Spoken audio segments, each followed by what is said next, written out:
Benvenuti in questo podcast del modulo Come reclutare, accogliere e coinvolgere l'apprendista in azienda, realizzato nell'ambito del progetto Future Skills for Trainers. Il podcast, una serie di 4 episodi, è dedicato alle fasi del percorso formativo in apprendistato duale. Completano questa serie di contenuti alcune infografiche che riassumono alcuni consigli pratici ad uso dei tutor aziendali. In questo episodio parleremo della fase di preparazione. Indipendentemente da chi si occupa dell'avvio del percorso di inserimento, che sia l'imprenditore, l'amministrazione o l'ufficio risorse umane, è fondamentale coinvolgere il tutor già nella fase di preparazione e progettazione del percorso che l'apprendista svolgerà.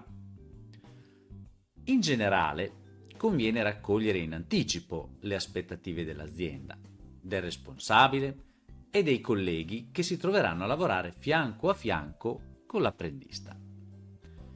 Questo può avvenire anche tramite una verifica informale, non strutturata, che permetterà di crearsi un'immagine dettagliata e realistica sui reali presupposti connessi all'inserimento. Cioè, quali sono questi presupposti?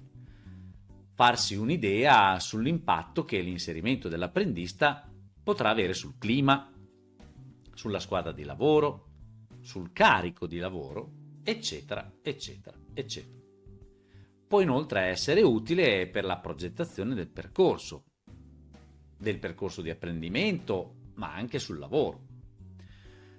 Dopo aver raccolto idee, opinioni e attese, è opportuno identificare quali competenze e attività dovranno caratterizzare il percorso di inserimento e di apprendimento.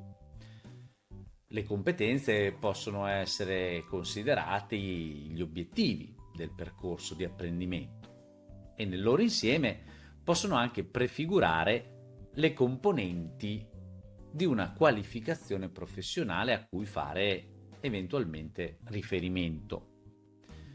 Abbiamo già visto di che si tratta quando parliamo di competenze.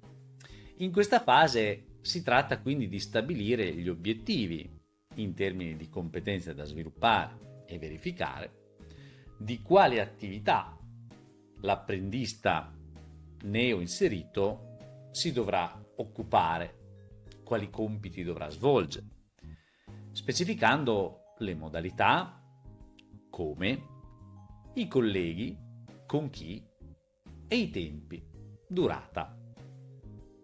In questa fase progettuale, il coinvolgimento e la condivisione con il tutor scolastico che predispone la parte del progetto relativa alla formazione esterna non sono solo auspicati, ma rappresentano un fattore essenziale di sviluppo dello specifico percorso di apprendimento e contestualmente un fattore essenziale per il miglioramento partecipato e condiviso del sistema duale.